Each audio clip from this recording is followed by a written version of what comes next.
Queridos, quero saudar a todos os presentes com a paz do Senhor. Quero pedir-lhes carinhosamente, àqueles que podem, que tornem os vossos assentos.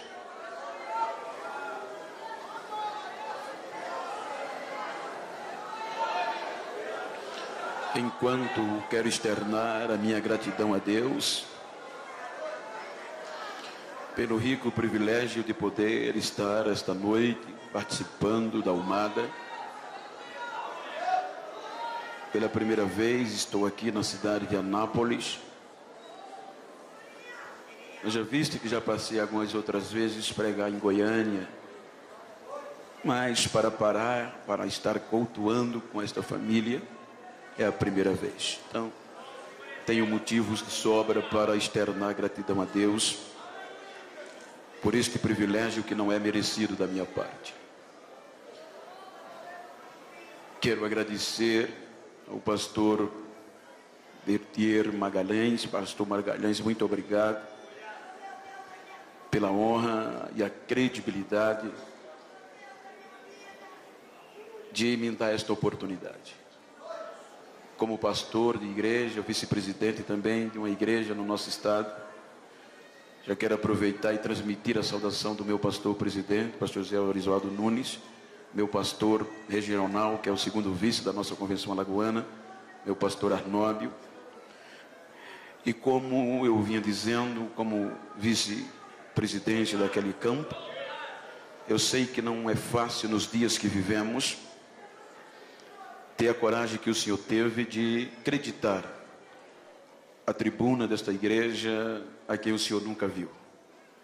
Então isso eleva mais o grau de gratidão a mim pelo Senhor.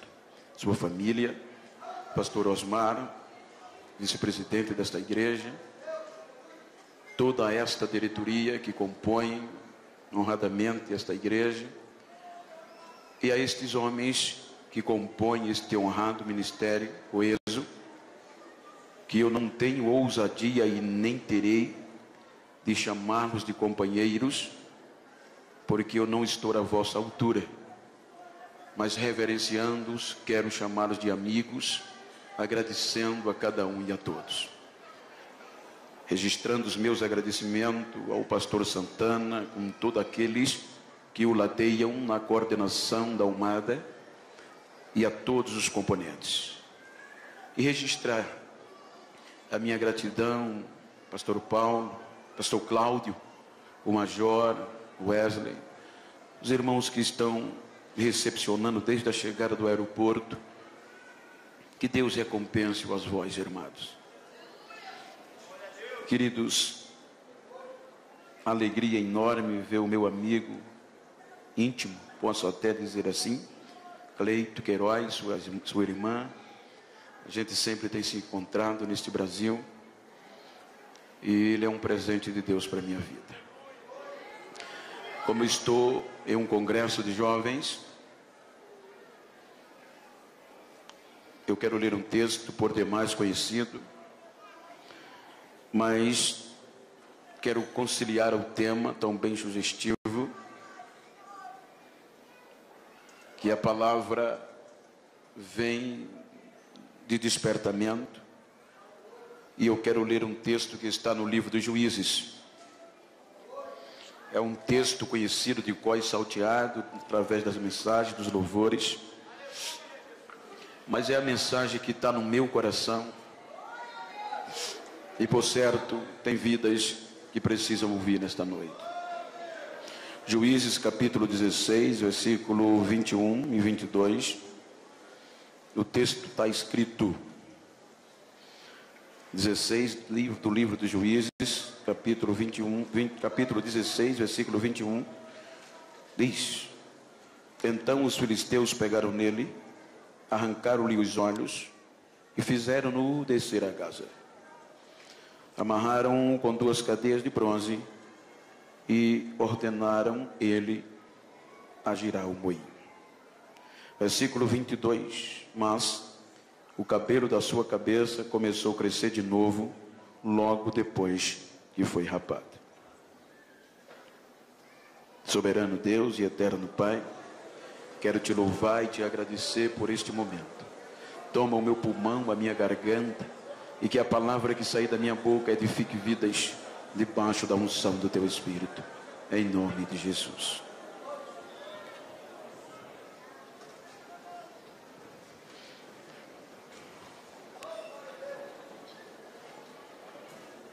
Tenho lido um texto propositalmente para falar de um contexto de despertamento para uma geração em ascendência, uma geração fenomenal, que é a geração odierna. Quando nós partimos do pressuposto das vantagens e das desvantagens em comparação às gerações, nenhuma outra geração viveu o que nós estamos vivendo. A Bíblia nos mostra a oportunidade que nós temos de evoluir cada dia mais. Só para os irmãos ter uma pálida ideia, esta geração é uma geração bombardeada para desistir. É uma geração que teria, dentro das probabilidades humanas, 1001 motivos para não estar presente neste congresso, haja vista que as ofertas são muitas. Há uma preocupação quase que generalizada por parte de alguns pesquisadores, psicanalistas, psicólogos, sociólogos, acerca desta geração. Quando nós observamos há pensamentos, há descobertas em que os próprios pesquisadores, homens conhecidos em todo o planeta, ateus, homens céticos, que abordam uma preocupação devastadora. Haja vista que, segundo o psicanalista Marco Polo, e obviamente em um dos seus conceitos, ele apresenta algo assustador, à vista que uma criança, segundo ele, como um grande pesquisador, quando ela atinge 7 anos de idade, ela hoje, na geração que vivemos, ela consegue ter mais informação no cérebro do que os imperadores de Roma durante o seu período. Ele aborda que quando uma criança chega a atingir 9 anos de idade, o grau de informação que ela recebe supera as informações de Sócrates e Platão. A preocupação é que esta geração, em meio a tantas informações, não está conseguindo gerir ideias produtivas e criativas. Há uma preocupação porque estes homens, cujo eu citei no passado, de uma geração de um passado, ele usufruía de tantas poucas informações, e as ideias eram mais criativas do que a geração de hoje. Queira, quer não, nós vivemos em meio desta avalanche de tecnologia, e não é ruim, é muito bom. E eu quero simplesmente tomar esse contexto para advertir-nos da probabilidade que nós temos de ser melhor e fazer mais do que quem já passou. Não estou mostrando pontos na visão pejorativa e nem crítica destrutiva, pelo contrário. O interessante é que, se nós não vigiarmos, vamos ser levados por esta avalanche, porque as mutações são constantes, e por mais crente que sejamos, somos tentados e arrastados por elas. A inovação Estive lendo um artigo de um psicólogo contemporâneo, que há uma preocupação por conta da dependência. Achei interessante quando eu li a Cleito, que aquele psicólogo abordava que é mais fácil, é menos doloroso você tirar de um adolescente o lanche da tarde ou o café da noite, do que tirar dele a rede social. Ele está mais dependente das redes sociais do que da sua própria sustentação básica. Queira que não, estas inovações, estas avalanches, por boa que seja, mas elas têm roubado de nós algo que a geração passada tinha. Nós sabemos que hoje os lenços já não são tão frequentes nas nossas igrejas. As marcas no joelho já não são tão constantes como eram. Pois nós estamos vivendo um período de facilidade. Um período de tantas facilidades que num clicar você resolve muitas coisas. Quando uma geração passada não tinha isto. E tudo era resolvido no joelho e na lágrima. Mas nem tudo está perdido.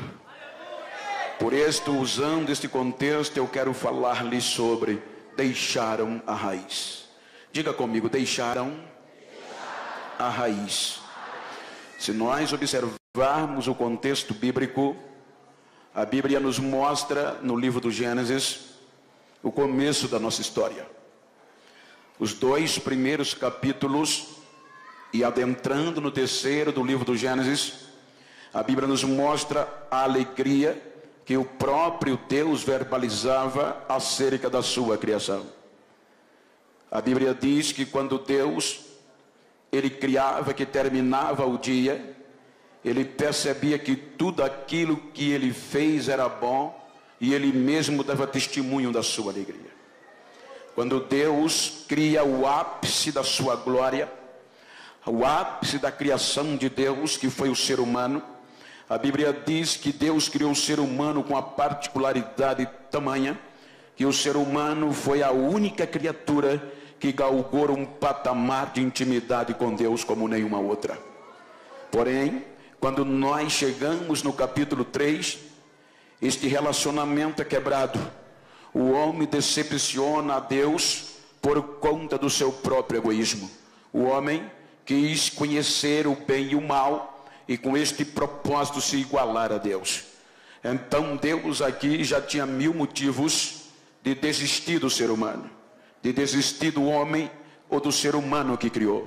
A justiça de Deus requeria que o homem fosse exterminado, mas o amor de Deus pelo ser humano prevalece. A Bíblia diz que o homem, por conta do seu egoísmo, o pecado ludibriou, ele foi expulso da presença de Deus. Aquele homem que dialogava com Deus todo o crepúsculo da tarde, agora aquele homem foi expulso da presença de Deus. Deus deixa o homem no deserto, Deus leva o homem a seguir a sua vida, mas não o larga e não deixa de o monitorar.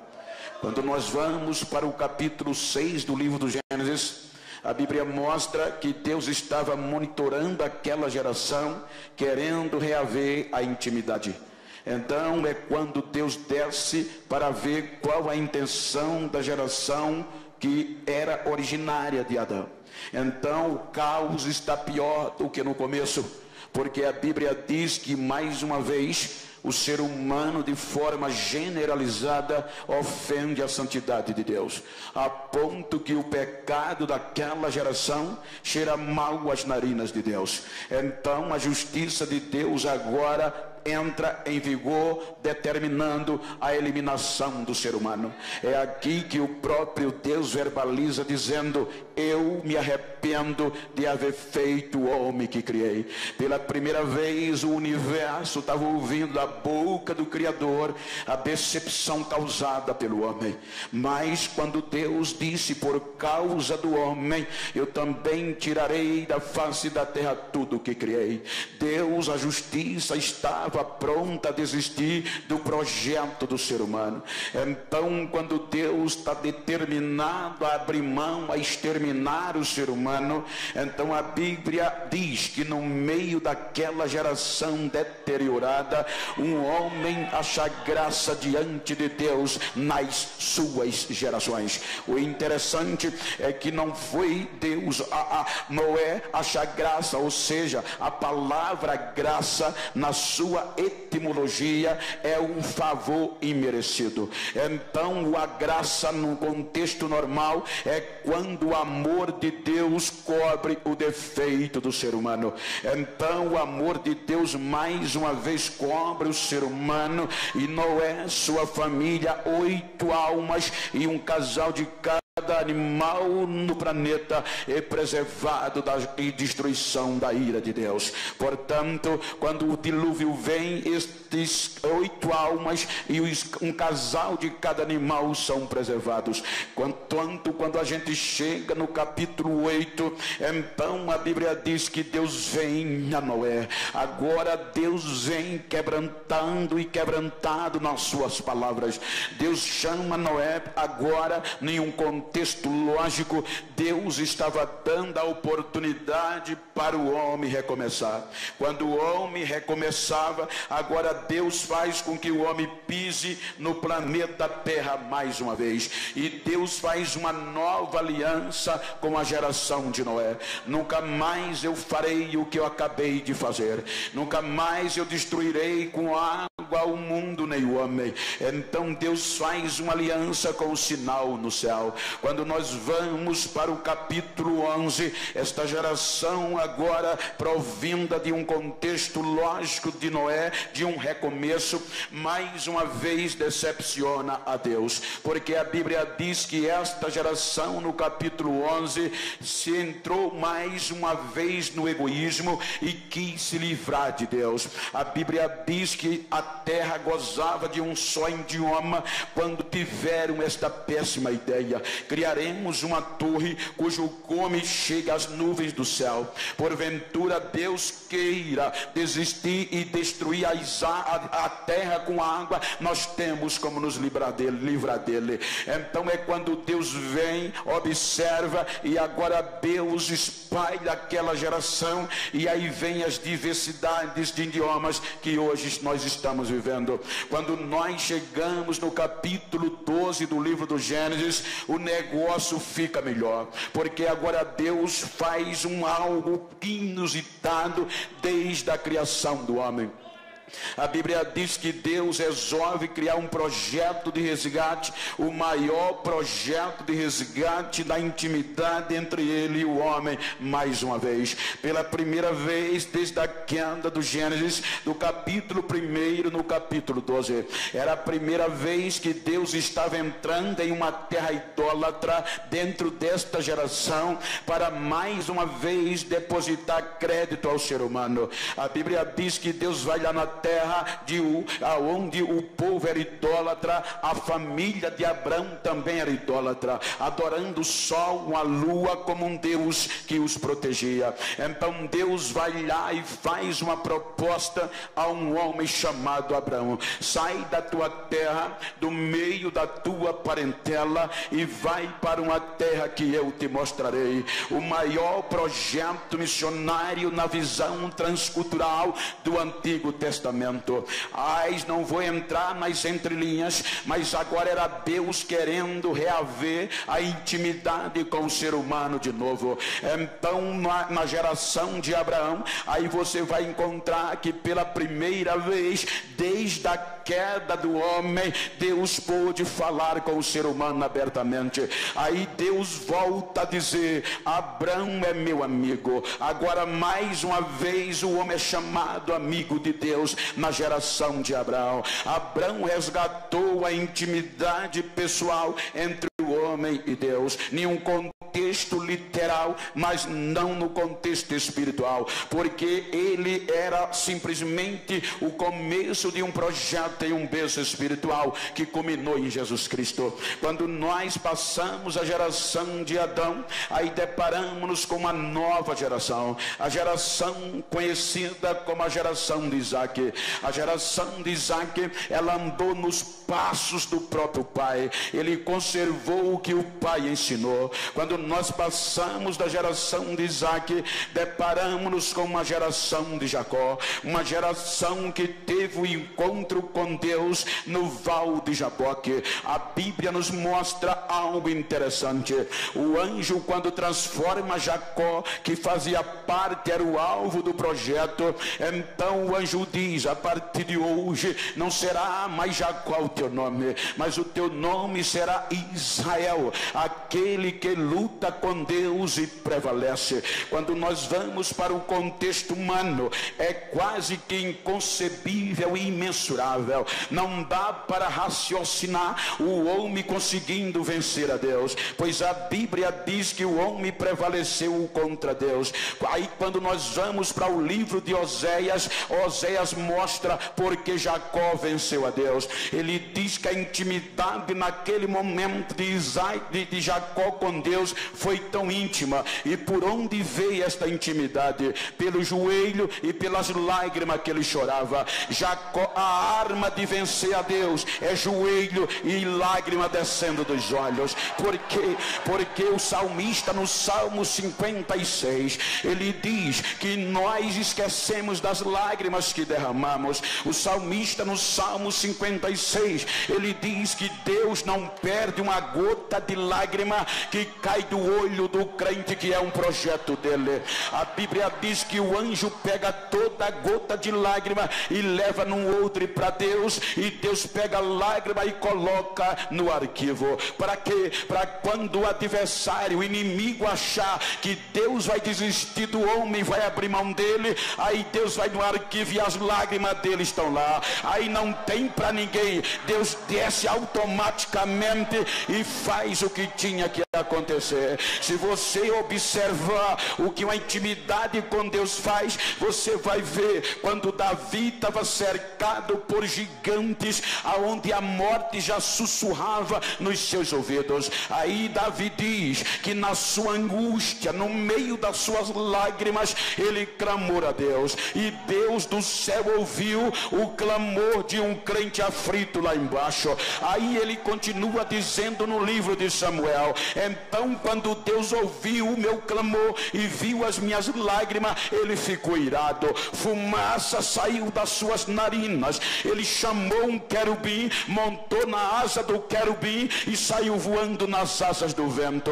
Aí ele diz: o relâmpago apareceu, o trovão começou a trovejar, e tudo debaixo dos seus pés se tornou escuridão. Quando você vai para a ciência, olha o que Deus faz por causa da lágrima de um projeto seu. A ciência diz que nenhum outro astro tem tanta glória no universo feito o Sol. A ciência diz que o Sol tem uma camada chamada coroa, que ela chega a atingir cerca de 2 milhões de graus Celsius. É muito calor, ninguém consegue encarar o Sol frente a frente. Mas por causa da lágrima e do choro de um projeto, aí Davi diz que quando Deus desceu para livrar, tudo dos seus pés se tornou escuridão, o sol se escondeu, a glória de Deus suprimiu a glória do sol. Aí Davi começa dizendo no seu cântico: então tudo debaixo dos seus pés se tornou escuridão,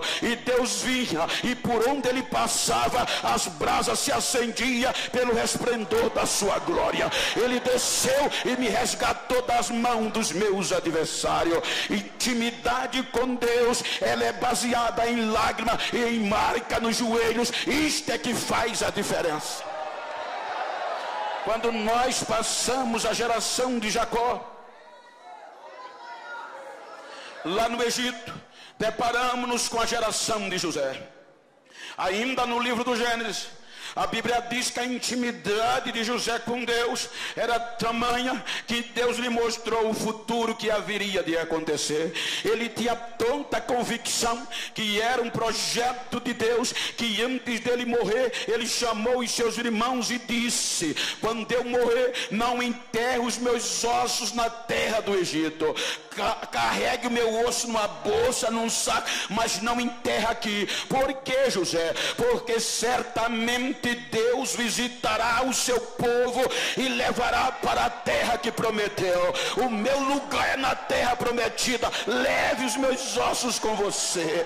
Aí a partir daqui apareceram os carregadores de ossos. Quando nós passamos pela geração de José, nós deparamos com a geração de Moisés. Moisés tinha uma intimidade com Deus tamanha que quando ele subia o monte estremecia. É por isso que o escritor aos Hebreus diz que Moisés, já sendo grande, recusou-se ser chamado filho da filha de Faraó. O que isso implica, pastor? Isso implica dizer que ele alargou o privilégio de ser chamado neto da maior potência política e econômica da época. Para quê? Para preferir sofrer com o povo de Deus, para por um momento só não gozar do pecado que o povo pecava, mas tendo uma visão de uma promessa futura. Por isso ele abriu mão de tudo. Quando a intimidade era tão tamanha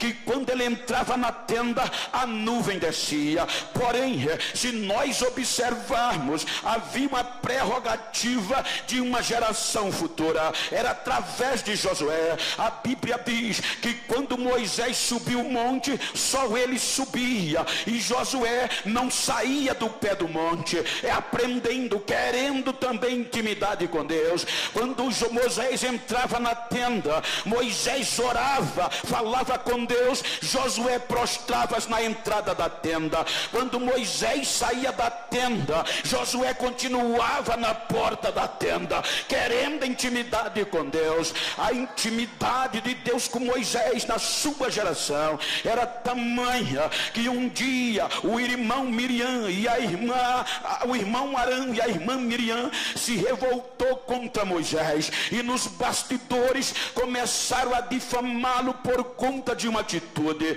Então Moisés nem sabia, mas Deus já ouviu lá de cima. Isso é que é amigo. Aí Deus vem e não diz a Moisés, diz: Moisés, eu quero uma reunião particular com você, com Miriam e com Arão. Leve-os para fora da tenda. Quando os três saíram fora da tenda, aí Deus desce e fala para Miriam e Arão. Disse Miriam e Arão: eu falo com os profetas, falo sim, mas com os profetas eu falo por meio de visões e de sonhos, mas com Moisés não. Moisés eu falo com ele cara a cara, olhando nos olhos dele. Ei, diga para quem está ao seu lado, se você puder, diga: se quer ter problema, fale mal de mim. Falar mal de um projeto de Deus é arriscado demais. Projeto de Deus tem intimidade com ele.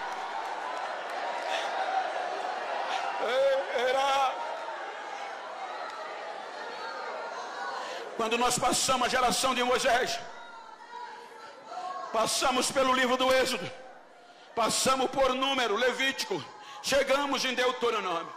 Aí em Deuteronômio há registro que Moisés subiu o Monte Pisga e morreu.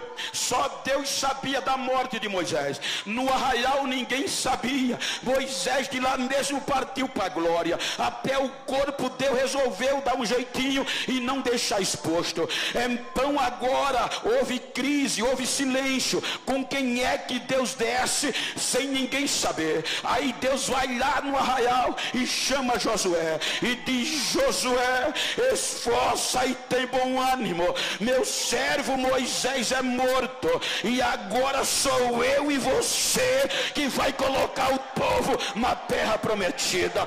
O meu negócio agora é com você, Josué. A geração de Josué guardou a intimidade. Veja que foi através de Josué que Deus colocou o povo na terra prometida.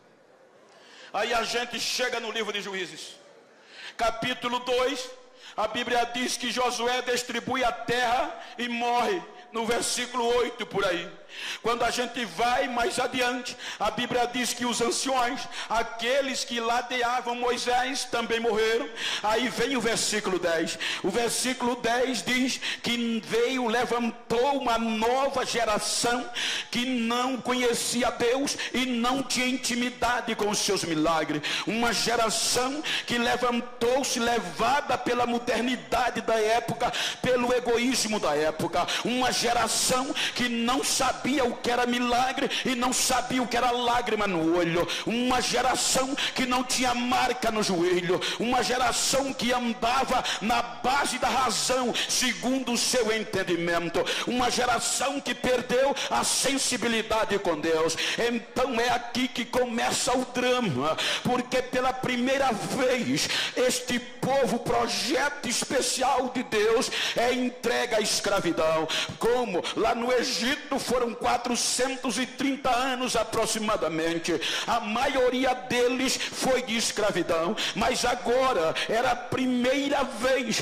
que o projeto de Deus estava sendo escravo dentro da terra da promessa. É inadmissível, pela primeira vez da história do povo de Deus, o povo estava sendo escravizado dentro da terra da promessa. Por 8 anos Deus entrega este povo na mão dos moradores da Mesopotâmia. Então o que é que acontece? Vai passando os anos, porque é inadmissível um crente ser oprimido dentro da igreja. Israel ser escrava no Egito até era concebível, mas agora escrava dentro da própria pátria, o povo, isso não dá para assimilar. 8 anos de escravidão. Aí esta geração resolveu voltar ao passado. Esta geração resolveu esquecer um pouco da razão e entrar pelo contexto da fé. Então a Bíblia diz que esta geração começa a chorar e bota o joelho no chão, coloca a cara no pó, e sabendo que Deus não resiste choro de crente. Ou seja, quando esta geração chora, aí Deus já poderia ter desistido, mas não desistiu. A Bíblia diz que Deus levanta do trono, o Espírito do Senhor desce e levanta Otiniel, e Toniel liberta o povo da mão de Cusã-Risataí. Agora parecia tudo fácil, parecia tudo bom. Aí o povo volta a ter paz e Deus queria abençoar, mas aí vem o outro incidente. O povo torna a fazer o que era mal. A Bíblia diz que Deus entrega o povo na mão de uma coalizão política e militar, formada pela Amonitas e Moabita, liderada pelo rei Egrom. Aí mais uma vez, 18 anos o povo na escravidão. O interessante é que depois de 18 anos o povo volta a chorar. Aquela geração gostou de chorar e sabia que Deus não resiste, ou seja, ela ora. Deus poderia desistir, mas não desiste. Por que, pastor? Porque a Bíblia diz que os nossos erros não alteram quem é Deus, os nossos defeitos não mudam quem é Deus, pois a Bíblia diz que mesmo o povo sendo infiel, Deus permanece fiel do mesmo jeito. Os nossos erros não mudam quem é Deus. O povo chora e Deus liberta. 80 anos de paz. Aí nesses 80 anos, Deus disse: agora eu vou cumprir o que eu prometi ao meu amigo Abraão. Aí Deus abriu a porta do céu e Israel enriqueceu. Débora começa a contar no capítulo 4, e a história diz que o campo começou a produzir. A pecuária produzia leite como nunca. O mel, que era mais e a única fonte de adoçante, jorrava da rocha. O campo florido. A chuva vinha. E para melhorar, A história diz, com base em Débora, que os ricos caravaneiros, mercadores, comerciantes, que produziam e esculpiam pedras preciosas, ouro, diamante, esmeralda, carregava os camelos lá em Avilar e pegava a estrada principal para comercializar. Só que quando eles chegavam em Israel, eles não conseguiam passar. Eles deixavam toda a pedra preciosa. E sabe o que era que eles trocavam? Por sal do Mar Morto e por folha de mato medicinal. Ou seja, nesses 80 anos, Deus faz isso. Ele faz o rico trocar ouro por sal para abençoar o crente. Ele faz o rico levar folha de mato para casa, até folha de jurubeba, até folha de piqui, e deixa ouro para mostrar que ele é Deus e não há como ele. Ele faz isso. O povo enriqueceu. A facilidade começou a aparecer.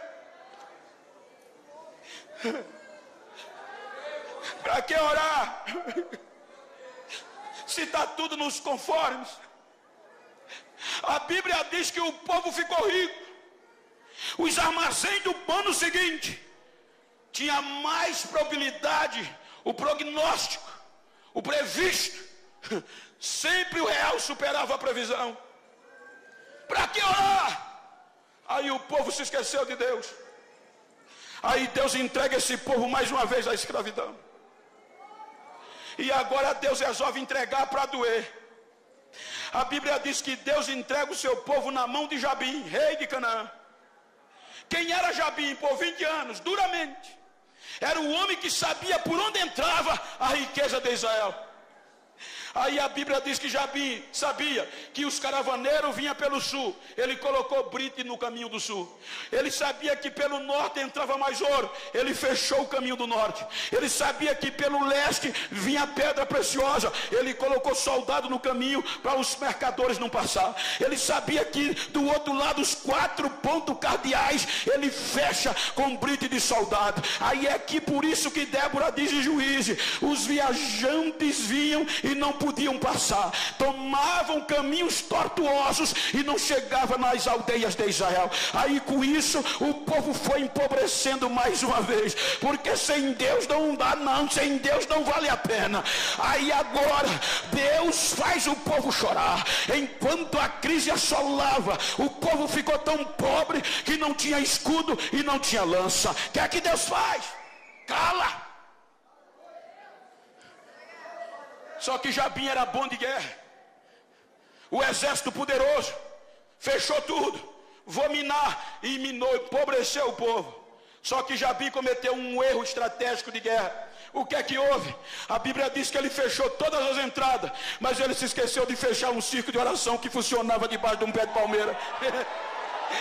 Ele esqueceu de fechar o lugar de intimidade com Deus. A Bíblia diz que debaixo do pé de palmeira tinha uma mulher que não aceitava a crise. A lágrima rolava debaixo do pé de palmeira. Deus, vem Deus, vem Deus. E Deus desceu. Intimidade. Não tenho tempo e nem quero me estender. Você entra no capítulo 6. O povo volta a fazer o que era mal. E olhe que a Bíblia diz que o livramento que Deus deu foi grande das mãos de Jabim. Quando você chega no capítulo 6, o povo erra de novo. Por que eu estou dizendo isso? Para você saber que Deus não desiste de nós.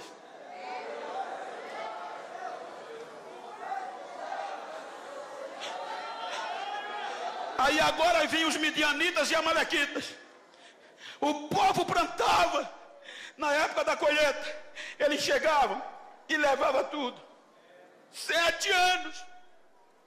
Muitos desistiram. Cavaram buraco, esconderam.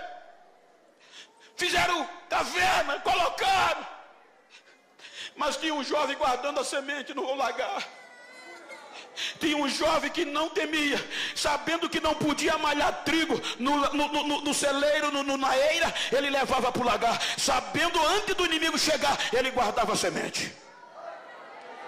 Aí o anjo achou aquilo tão interessante, que a Bíblia diz que um dia ele estava malhando o trigo no lagar. O anjo chegou debaixo de um pé de pau e sentou. Olhando o jovem, meteu a marreta no trigo. Pá, pá. Aí o anjo disse: esse cara é macho. Se não for goiano, é alagoano. Esse é. Aí o anjo grita de lá: o Senhor é contigo, varão valoroso. Aí Gideão olha para trás e diz: ai, meu Senhor, se o Senhor é conosco, de onde nos sobrevém tão grande mal? Por quê? Onde estão os milagres que nossos pais nos contaram?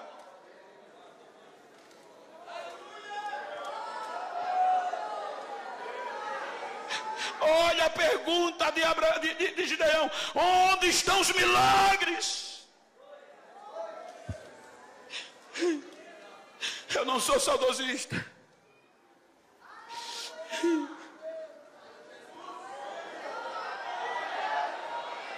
mas às vezes dá saudade do nosso tempo antigo,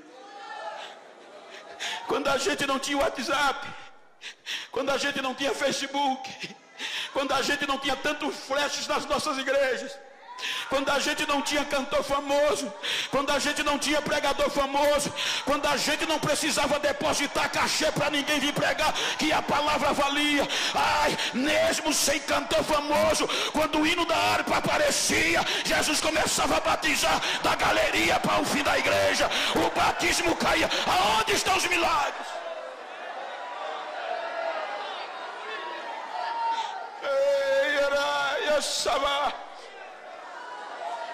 Os nossos congressos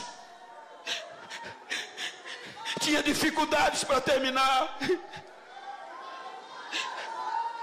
Quando o conjunto cantava, Jesus batizava, curava. Terminava os cultos e jovem era difícil controlar. Sacudidos pelo poder de Deus, desmaiado, correndo para lá e para cá dentro da igreja. Quem morria ressuscitava.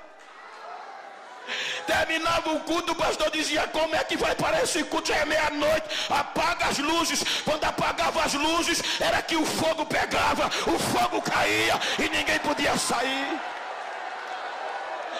Leva para casa como bota dentro do carro de mão, leva nas costas. A gente saía com os jovens dos carros de mão, dentro do carro de mão, falando em língua, profetizando, tendo visão, e os não crentes correndo atrás. Eu quero, eu quero, eu quero, eu quero. Era milagre em praça pública.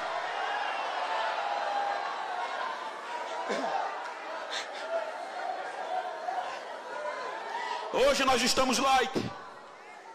Vou contar que é uma experiência minha. Hoje as mutações são tão constantes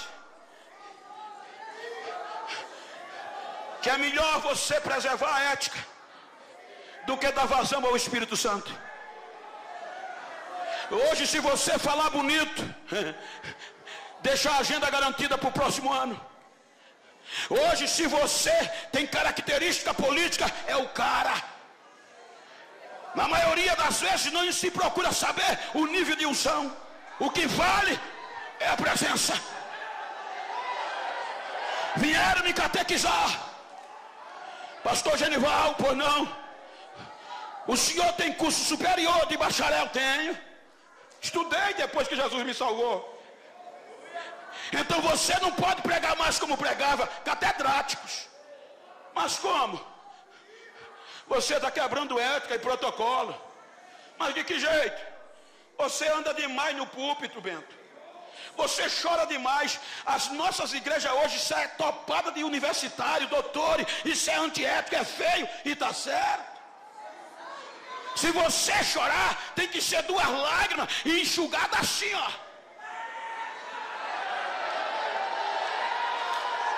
Esse negócio de falar línguas estranhas no microfone é feio. Ninguém vai entender. Você tem que começar a pregar friozinho e terminar gelado, para não quebrar a ética. Dá para você? Eu digo, dá não, doutor. Mas por quê? Eu sou assembleano até o tutano. Eu nasci no fogo, eu nasci no Pentecostes, eu nasci no fogo. Cadê a geração do milagre? Cadê a geração que não vai deixar essa chama apagar? Cadê a geração que com anel ou sem anel ainda fala em línguas estranhas, ainda profetiza?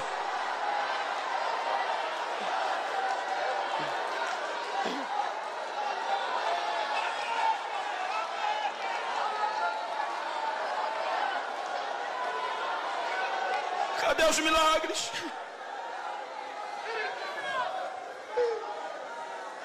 Há mais preocupação no número de CD e DVD que vamos vender. Há mais preocupação em deixar a agenda do ano que vem agendada do que provocar os milagres na casa de Deus. Eu não vim pregar chave de carro, eu não vim para aqui pregar chave de carro, eu vim para aqui pregar avivamento. Ainda tem milagres.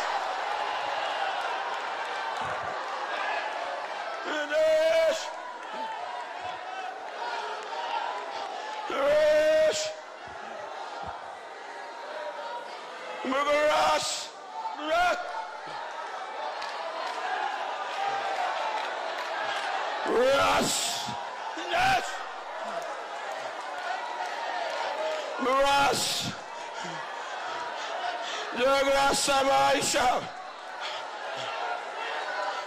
daí vai me adasta. Elas pro exploit obras. Miguel mega e ras, eria garas, ras, eria paregedal.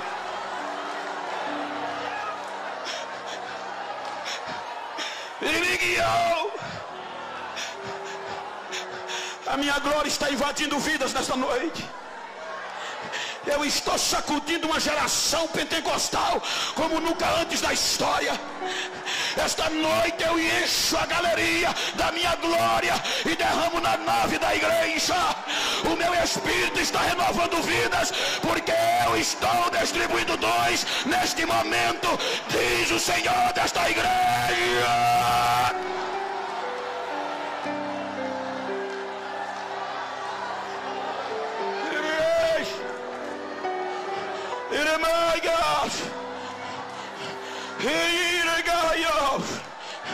Para que saibam que a minha presença está no meio de vós, os meus pés estão palmilhando no meio de vós. Recebam a unção da minha glória, diz o Senhor agora.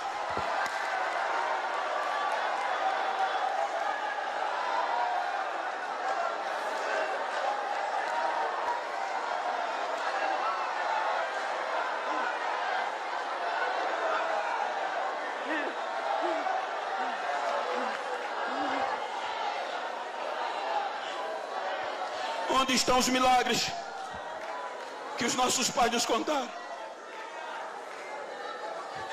Quando você passa Gideão, o povo volta a errar. Aí o Espírito Santo usa Meleque. O povo volta a errar. O Espírito Santo levanta a tola. O povo volta a errar. O Espírito Santo levanta Jair. O povo volta a errar. O Espírito Santo levanta Jefté. O povo volta a errar. O povo errando, Deus levanta Ibizã. O povo volta a errar, Deus enche o jovem Abidom. Aí a gente chega no capítulo 13 de Juízes. Aí a Bíblia diz que o povo volta a errar. E Deus entrega na mão dos filisteus pela segunda vez. 40 anos. 40 anos. O povo não aguentou. Chora. Aí agora Deus não desce para levantar ninguém. Agora Deus investe pesado. Ele vai usar as portas de emergência. Ele sempre tem uma porta de emergência. E as portas de emergência de Deus, geralmente ela vem do impossível, de onde ninguém vê, de onde ninguém acredita. Ana era estéril, veio Samuel, Jesus, e agora o povo é. Aí Deus agora resolve acreditar no útero falido. O anjo vai na tribo de Dan e diz à mulher de Manoá: eu sei que tu és estéril, o teu útero é falido, tu está vivendo no ápice do opróbrio, da vergonha, mas resolveu Deus usar o teu útero falido, e no teu útero vai nascer um menino. É um projeto de Deus, e ele vai livrar o povo de Deus das mãos dos filisteus.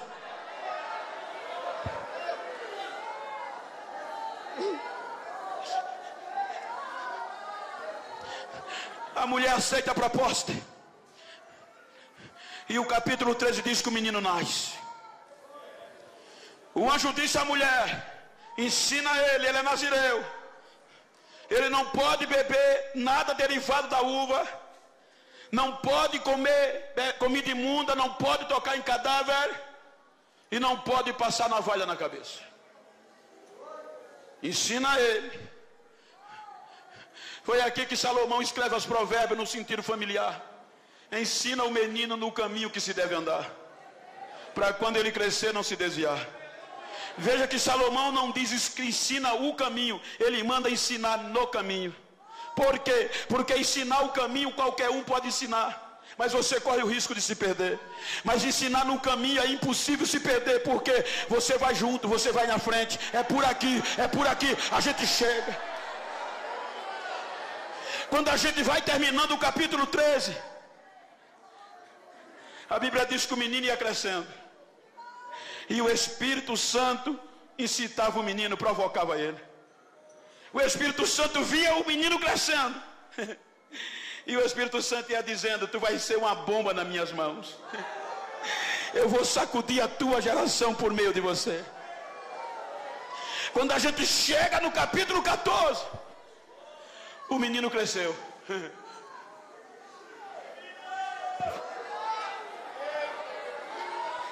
O problema começa quando o menino cresce. É a onda hoje, né? Essa semana eu recebi um telefonema dos Estados Unidos da América, de uma agência de publicidade, querendo ser meus agenciadores nos Estados Unidos. Pastor, a gente é agenciador de muitos pregadores e cantores famosos, e será uma honra para a gente ter o senhor na nossa agência. Oh, meu filho, eu já tenho.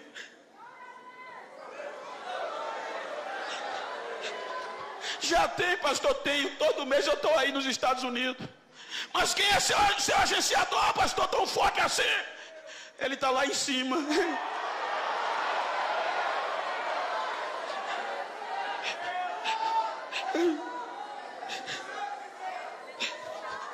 O menino cresceu.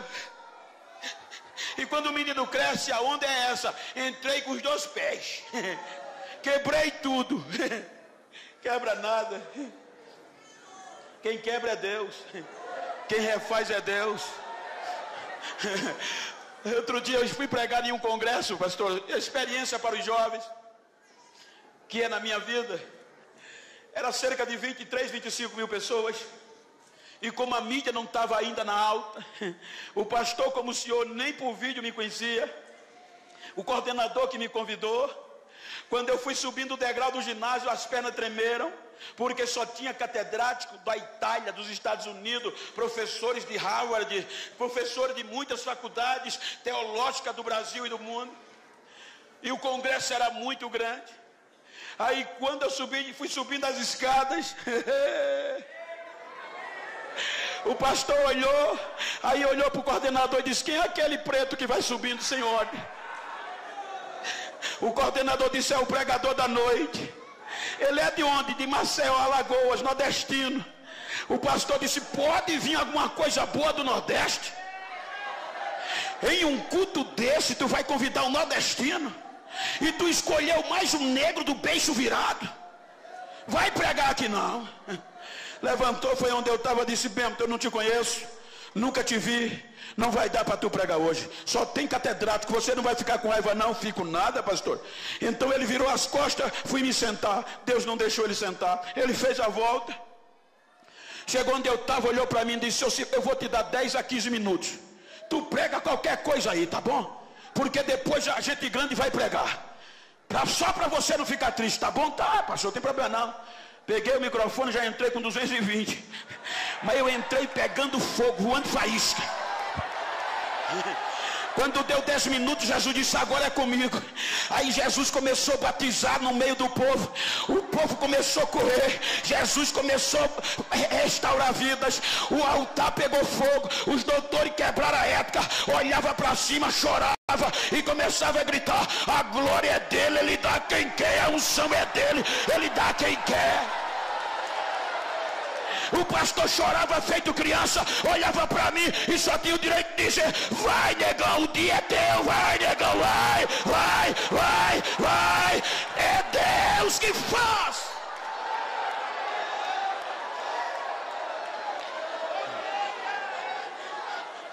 O menino cresceu, gente. Enquanto o menino não tinha crescido, a mamãe contornava: mamãe, por que fulano anda daquele jeito que eu não posso? Você é diferente, você é um projeto, meu filho. O menino cresceu e se apaixonou por uma mulher da Filisteia, na cidade de Tímina. Quando ele se apaixona pela moça, o pai não conseguiu contornar. O menino estava ficando famoso. Aí o pai e a mãe vai em Tímina acertar o casamento, o noivado. A Bíblia diz que quando eles vão passando na plantação de uva, aí o leão sai de dentro das uvas contra o menino, para desgraçar o projeto. Quando o leão vai atacando o menino, aí o Espírito Santo disse: agora eu te pego. Aí o Espírito Santo pegou Sansão, e Sansão rasgou o leão como se fosse um cabrito novo. Se escondeu debaixo do pé de uva. Acertou o noivado e volta para casa. Aí mais adiante o escritor diz: tornou ele a voltar e agora ele vai só. E quando ele vai só, ele se desvia do caminho. A Bíblia diz que ele foi olhar o corpo do cadáver. Está escrito, ele desviou do caminho. Ele foi olhar o que tinha acontecido com o cadáver do leão. Quando ele chegou lá, que viu o corpo coberto de favo de mel, ele esqueceu que não podia tocar em cadáver. Ele se agachou, pegou o mel, tocou no cadáver, comeu o mel, a mente doeu. Eu não posso fazer, mas ele fez. Além de comer, ainda leva para casa, dá ao pai e dá à mãe. Aí o escritor coloca uma conjunção adversativa: porém, ele não disse o pai e a mãe de onde veio o mel. Então ele sabia que tinha errado. Mas a fama não deixou ele reconhecer. O menino estava pegando raposa, gente. Pegar uma, duas raposas é natural. Mas ele juntou 300 raposas. Só o Espírito Santo. Tocou fogo na cauda de tudinho e bagunçou a plantação dos filisteus. O menino estava tão famoso que os filisteus subornaram alguns judeus para amarrar ele. E o texto diz que amarraram ele com cordas novas. Essas cordas eram tão resistentes que diz a história era de nervo fresco de animais. Se colocasse dois bois puxando em sentido contrários, eles não quebravam aquelas cordas. Amarraram ele. Quando os filisteus chegaram: Sansão! Amarrado. Ele quebra as cordas como se fosse um fio de linho queimado. E depois que quebra a corda, ele grava grava um CD musical. Se fosse hoje, A Bíblia diz que ele pega uma queixada de jumento, mata 1000, mata 500, mata mais 500, faz um montão, e ele sai cantando. Com a queixada eu matei 500, com outra fiz um montão, e bababá, ficou famoso, já estava gravando até aí.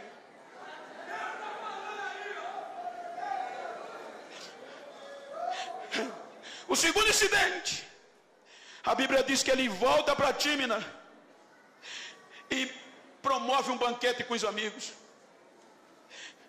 E no original diz que para oferecer um banquete tinha que beber junto com os amigos. Ele bebeu, ninguém viu. Ele bebeu fora da cidade, fora da igreja, em outra cidade. O bafo do vinho saiu. Volta para casa, pai disse: ô pastor, pregador famoso, tudo bem? Tudo. Ninguém sentiu mais, não tinha mais bafo. Mas lá em cima tem 2 olhos como chama de fogo. E muitas vezes Deus deixa a gente pensar que é alguma coisa. Vai, lá na curva eu te pego.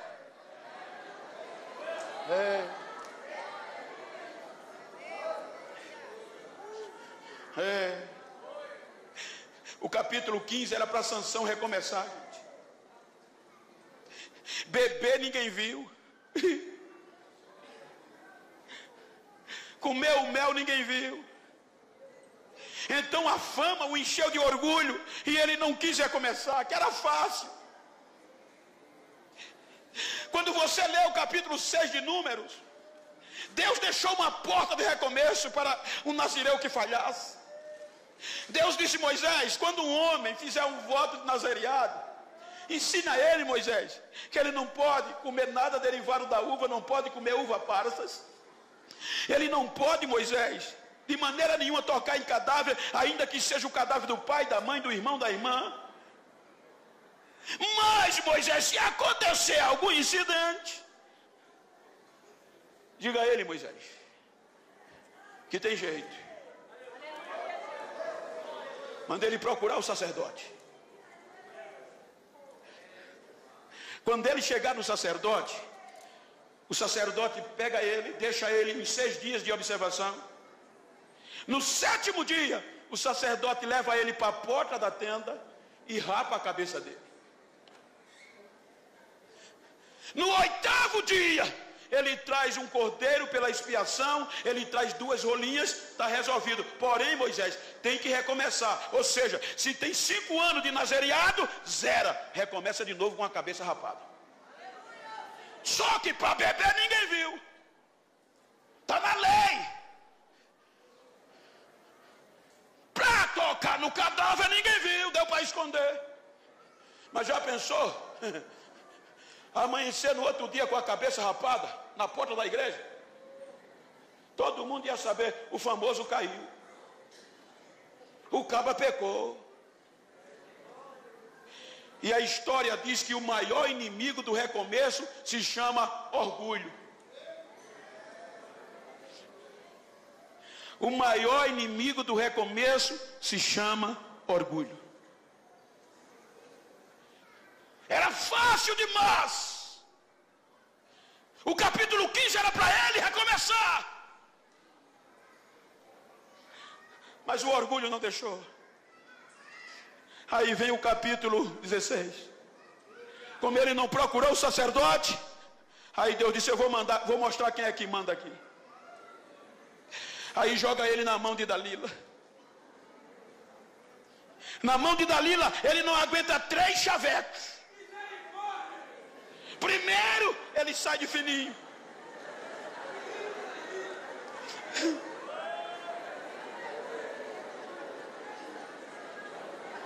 Segundo, ele sai de fininho, mas no terceiro ele não resiste. Nunca se passou navalha sobre a minha cabeça. Porque no dia que raparem a minha cabeça, eu serei igual a qualquer outro projeto. E dormiu. Aí Dalila aproveita, quando ele dorme, Dalila passa a máquina 0. Deixa lisinho. Sansão, já vem os filisteus. Isso é fácil, eu vou fazer como fiz das outras vezes. Quando levantou, o mais precioso não estava mais. O Espírito Santo tinha saído. É aqui que o tema nos desperta. Tenha cuidado. Dá uma olhadinha para esse jovem que está ao teu lado e desperta.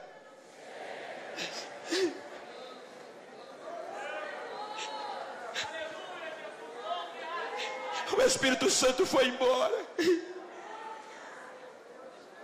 Os filisteus arrancaram o globo ocular de Sansão, gente.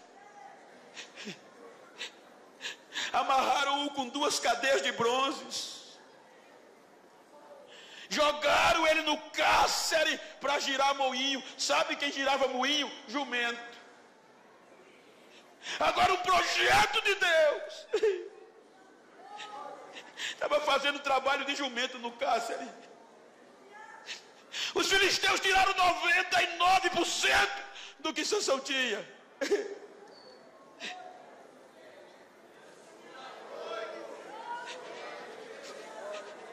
Mas Deus é incrível.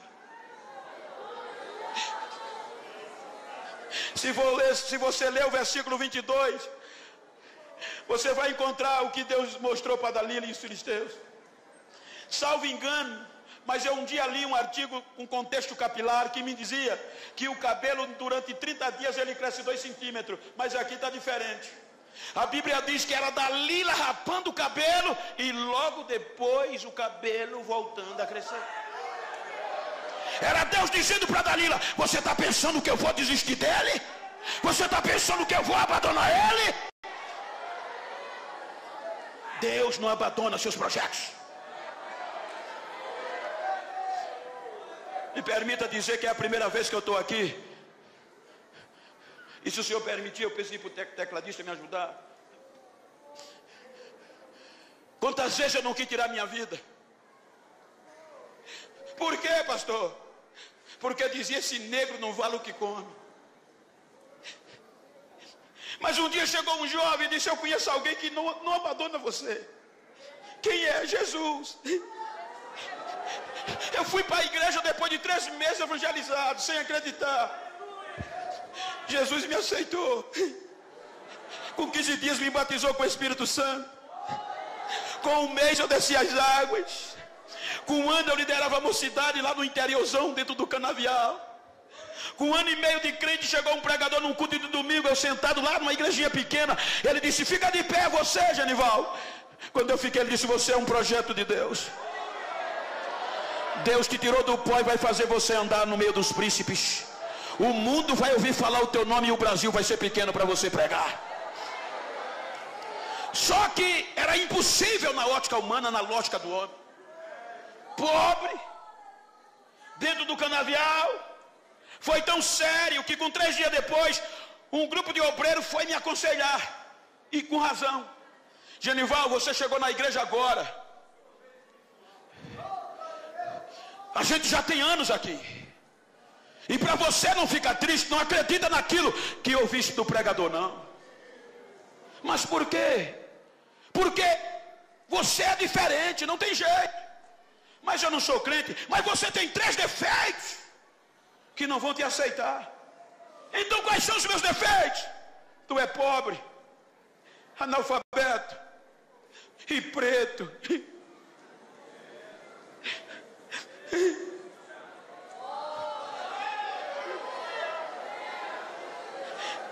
Eles atingiram as minhas substâncias neurotransmissoras. Eu peguei meus sonhos e disse: nunca mais eu entro numa igreja. A chave da congregação ficava na minha casa. No outro dia eu não aguentei, eu disse: eu vou orar meia hora. Eu costumava orar 8 horas por dia.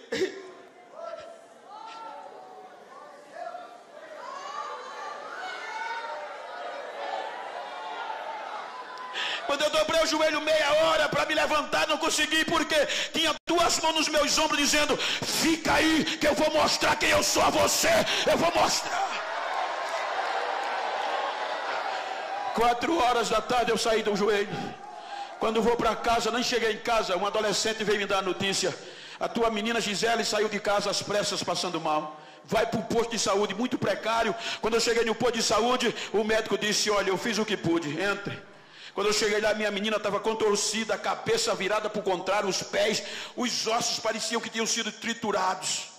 Ele disse: ela chegou em óbito, prepara o enterro, que naquela época não tinha funerário nem direitos funerários. Eu peguei a criança no colo, saí desanimado, acabado, minha esposa chorando comigo, no meio da rua. Quando eu vou entrando para a rua da minha casa, o Espírito Santo fala no meu coração: vai para casa fazer o que, Morena? Volte para onde você estava orando, leve ela, que hoje eu vou mostrar a você quem sou eu. Hoje eu vou mostrar a você o que é que eu faço com os meus projetos. Hoje eu vou indicar para você que eu não dependo da opinião do homem. Eu não trabalho na lógica do homem com os meus projetos. Vai para lá que eu vou te mostrar quem eu sou. Leva ela para lá. Eu passei direto, joguei a menina no piso da igreja e gritei: acabou!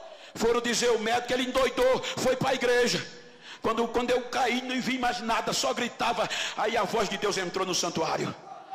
Audivelmente Deus me disse: fui eu que te trouxe aqui, meu filho.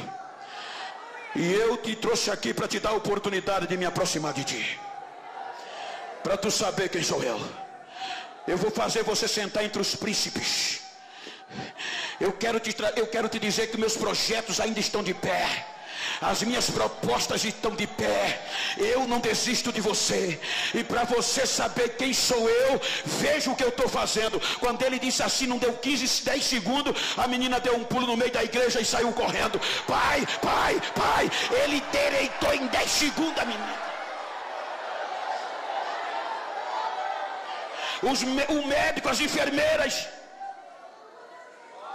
olhavam para mim sem acreditar e diziam: o que é que houve? Eu gritava: o Senhor disse que meus sonhos morreram, meu projeto, mas o Jesus dos crentes ainda é vivo. Ele faz como quer, ele usa quem quer, do jeito que quer.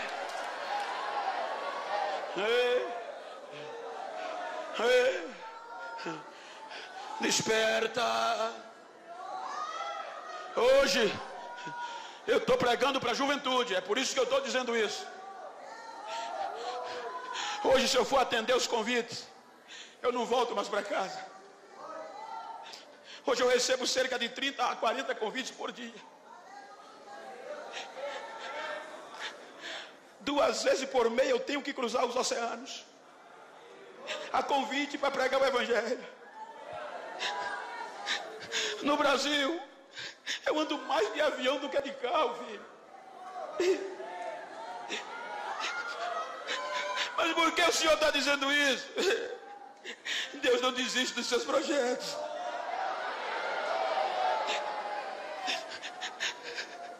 Hoje eu prego nos maiores trabalhos do Brasil e nas convenções e no mundo inteiro. Acostumado a andar de carroça de trator, em lombo de burro. Hoje desembarco nos aeroportos. Tem alguém me esperando. Mas Bento, faz um site. Eu não tenho site. Bento, vende DVD. Nunca vendi um DVD. Usa cartões para o mundo te conhecer. Nunca usei cartões telefônicos. Só ando com a Bíblia e o óculos. E hoje esqueci do óculos no hotel. Mas como é que vão te conhecer, Genival? Sem site, sem Facebook, não importa. A minha Bíblia diz que os raios, antes de cair, eles vão perguntar a Deus aonde cai. A minha Bíblia diz que o vento, antes de soprar, se apresenta a Deus e diz: para que lado eu sopro hoje? Aí Deus deixa Deus soprar, deixa. Aí para lá, leva, leva. Deus sopra.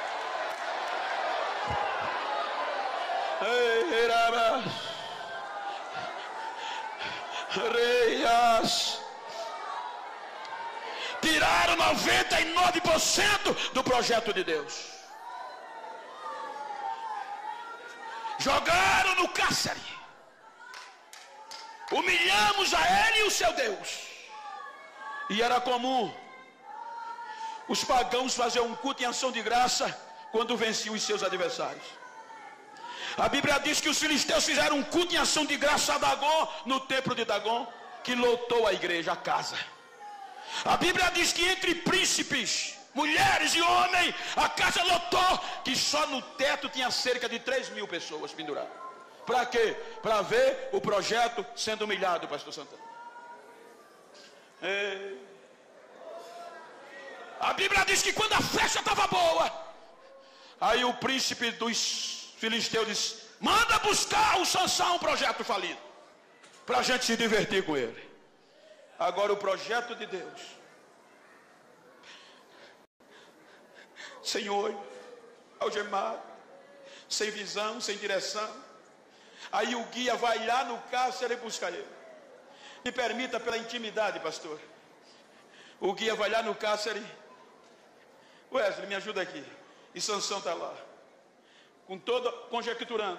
O guia pega Sansão e ele vem rebocado para o templo de Dagon. Um projeto que arrancava portão de cidade, o projeto que botava homens, milhares para correr. Agora um guia rebocando ele. Quando ele chega no templo de Dagon, a Bíblia diz que o povo brincava com ele. Você sabe o que isso quer dizer?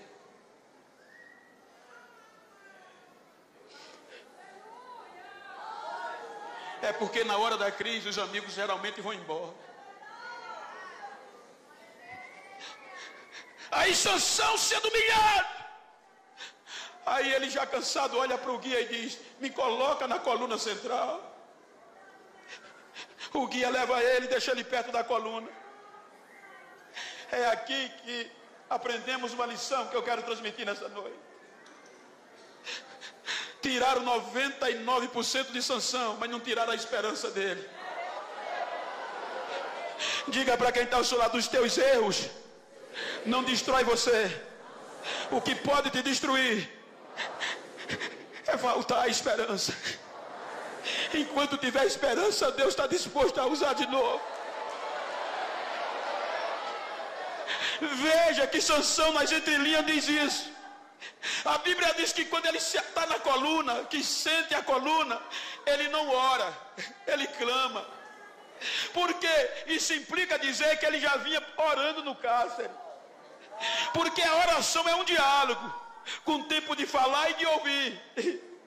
Só que ele estava sem olho, sem nada mais, na ótica humana, falido. Mas a esperança fazia ele orar, mas Deus não o respondia. Então quando ele chega perto da coluna, ele não ora, ele clama. E o clamor só entra quando a oração não é ouvida. Porque enquanto a oração é um diálogo, o clamor é você pegar o botão do volume, tocar no máximo e abrir a goela. Aí a Bíblia diz que quando ele está perto da coluna, ele clama: Senhor, me usa de novo. Pelo menos só essa vez. Eu quero sentir tua presença de novo, me usa. Na hora, o Espírito Santo desce, ó,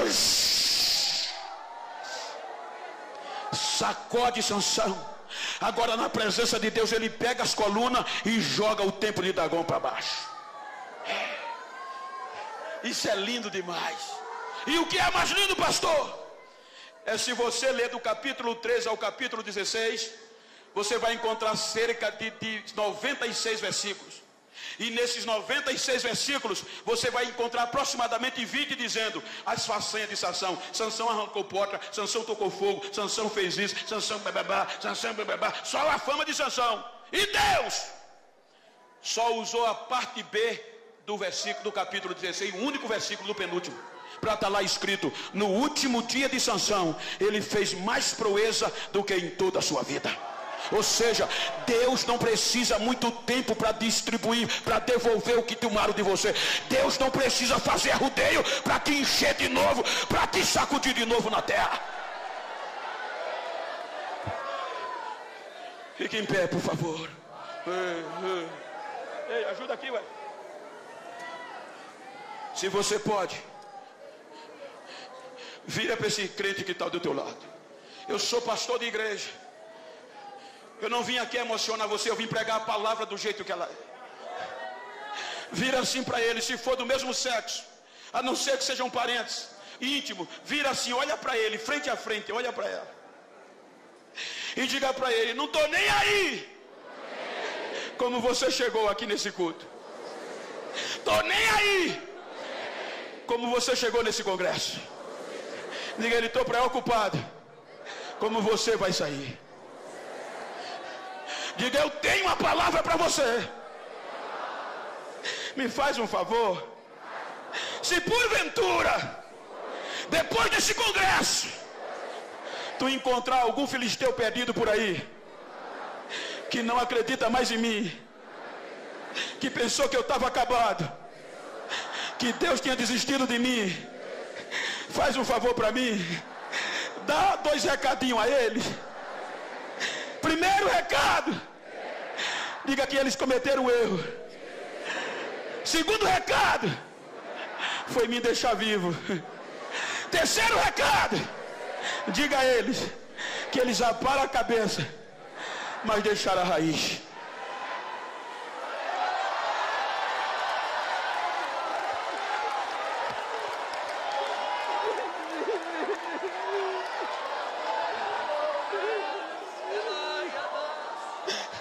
Enquanto tiver raiz, tem esperança.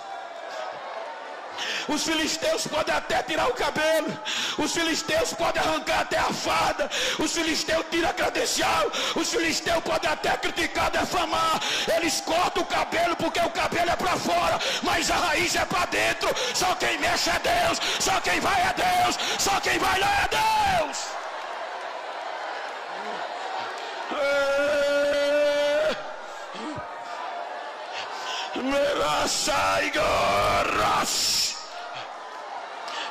Tem raiz. Se tem raiz, tem recomeço. Se tem raiz, tem recomeço. Se tem raiz, tem recomeço. Se tem raiz, tem recomeço. Se tem raiz, Deus está devolvendo de novo. Se tem raiz, vai crescer de novo. Se tem raiz da velha geração, vai ter batismo, vai ter cura, vai ter dons espirituais sendo devolvido hoje.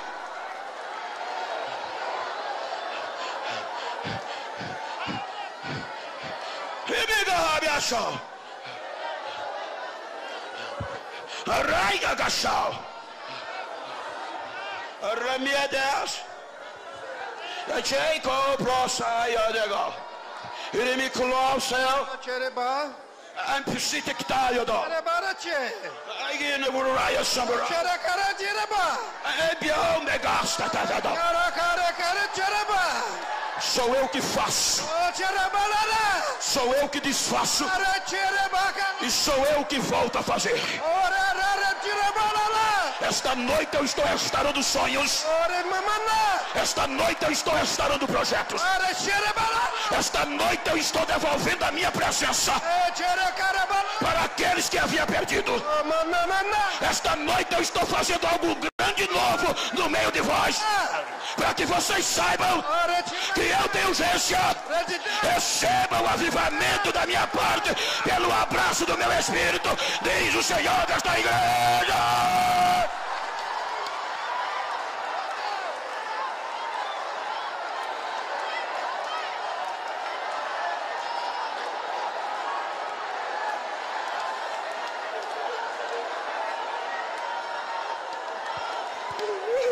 Pastor Margalhães, me perdoe, mas eu vou quebrar a ética. Eu estou sendo cheio de uma unção sobrenatural. Recebe a unção que está descendo aqui agora.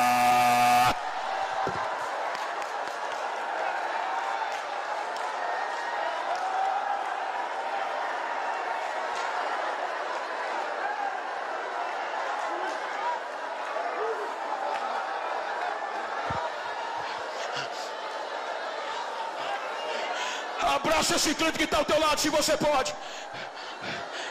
Eu não costumo fazer isso, eu sou pastor, mas eu estou sentindo há uma pedra de fogo queimando no meu interior.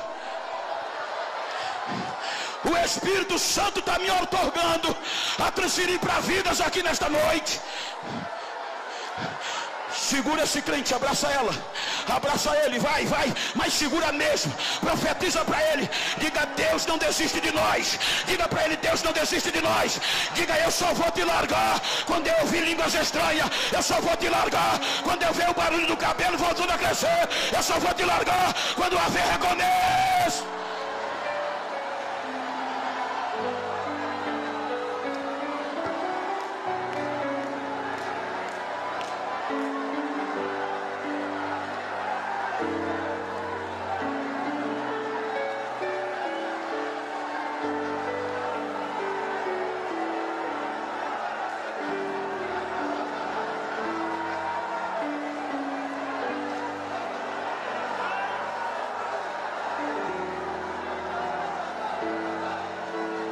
Quem tem língua, fala em línguas estranhas.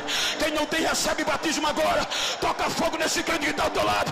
Diga para ele: Deus não desiste de você. É hora de recomeçar. É hora de recomeçar. É hora de recomeçar. Deixa a lágrima cair. Deixa.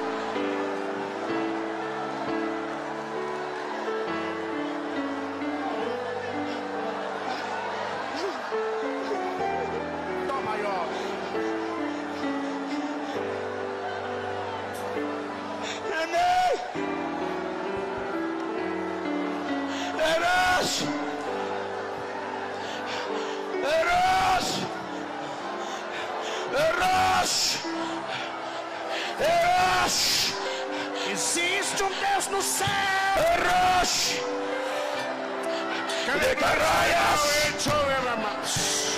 A partir de hoje não serás mais o mesmo, porque o Espírito Santo está me mandando transmitir uma unção que está extravasando o meu corpo.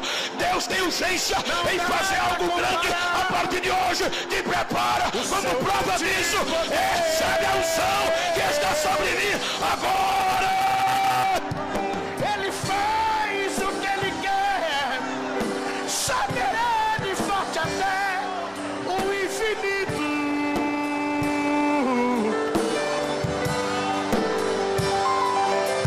Ganha a luta sem lutar, vence a luta e faz cansar o inimigo. Deixa eu ouvir o barulho de línguas estranhas. Jesus batiza agora com o teu Espírito.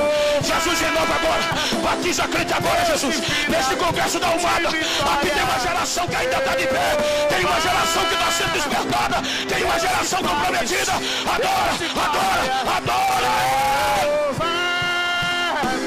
Vai mudar a tua história hoje aqui. Quando Deus quer fazer, ninguém pode parar. Ninguém. É Ele que faz. É Ele que faz. É Ele que faz. É Ele que faz. É Ele que faz. É Ele que faz. Se Ele sobrava de feliz, Ele sempre resolve. Pega um sem Deus. O seu braço é capaz de parar o trovão.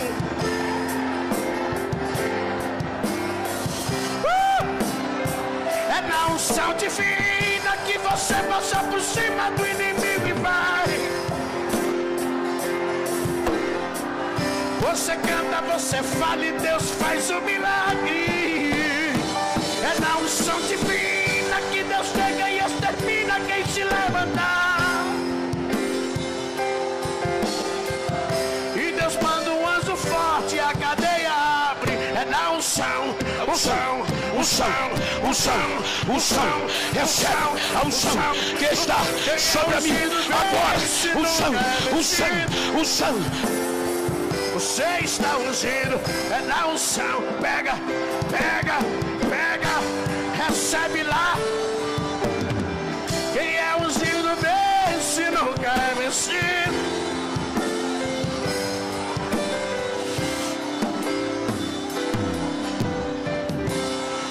Qualquer coisa vira arma na mão de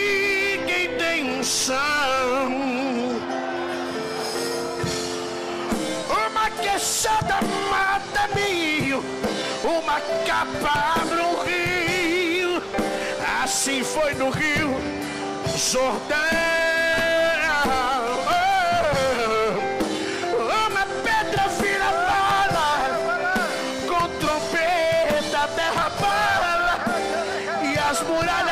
unção, é na unção, na unção, na unção. Olha lá, meu Pai. Quem é ungido vence, nunca é vencido. É na unção que chegam pra poder. Quem é ungido vence, nunca é vencido. Você está ungido.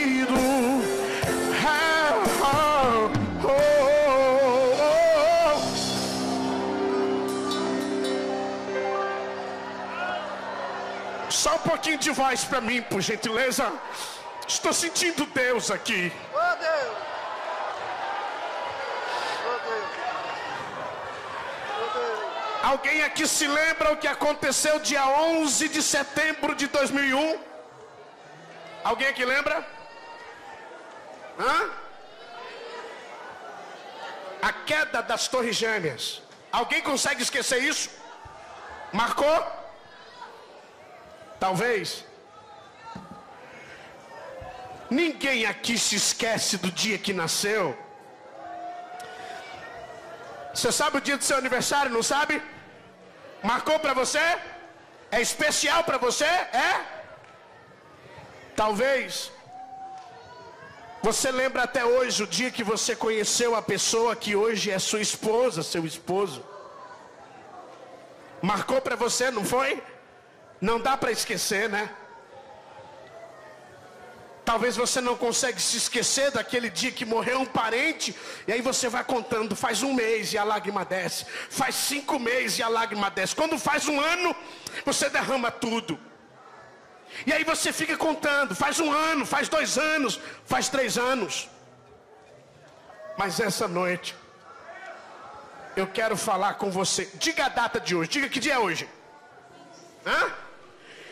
Então grita comigo, diga assim: 25 de fevereiro.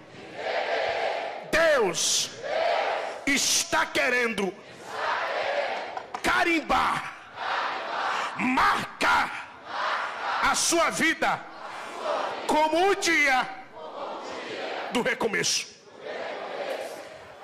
Eu estou falando com você que entrou aqui hoje, não é evangélico.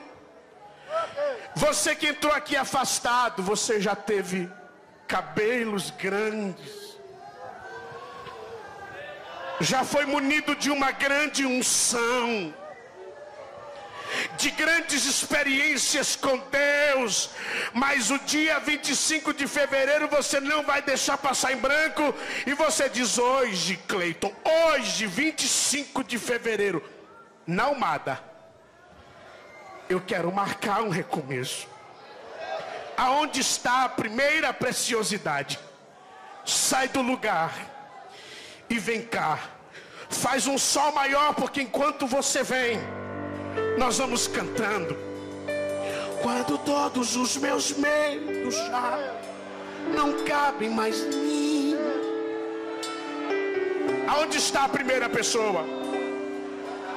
Alguém vai me avisando, porque eu estou ouvindo barulho de algema quebrando. Sai do lugar. 25 de fevereiro. Quantas? Eu quero a terceira preciosidade. Aonde está a quarta? Amada, vamos glorificar. Olha o milagre acontecendo.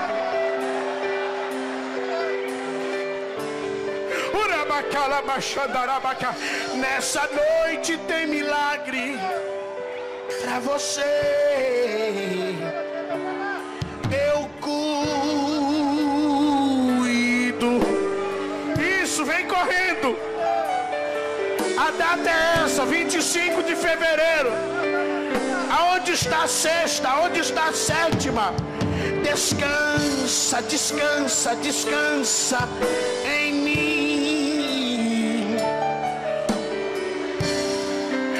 A sétima chegou, alguém tem um glória. A oitava chegou, alguém tem um glória. Vamos cantar. Quando todos os meus medos já não cabem mais. A nona está aqui. Cadê a décima preciosidade? Quando o vento está revolto e o mar não quer. Eu estou ouvindo barulho de grade se arrebentando, pastor Genival. Aonde está a 11ª? Aonde está a 12ª?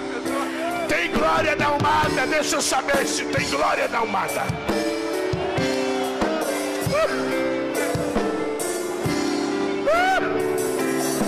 Eu cuido, deixa que eu cuido, deixa que eu cuido, deixa que eu cuido, eu cuido. Segura um pouquinho. Papai está me dizendo que ainda tem mais alguém chegando, e se é verdade alguém me avisa. Abre espaço, vai chegar mais gente. O Espírito Santo está me dizendo, Cleiton, eu estou soltando agora. A 12ª está aqui, cadê a 13ª? Se eu fosse você, eu dava glória na Almada, eu dava glória na Almada.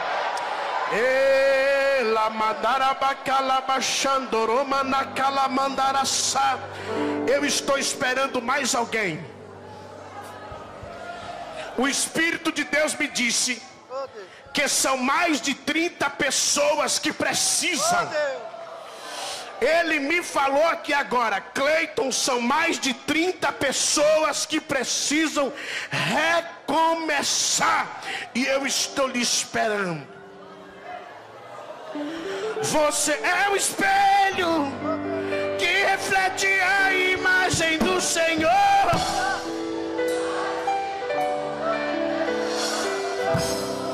Já é o bastante Deus reconhecer.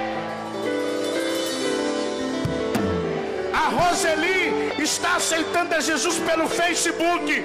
Quantos podem glorificar pela Roseli? Ele está aqui.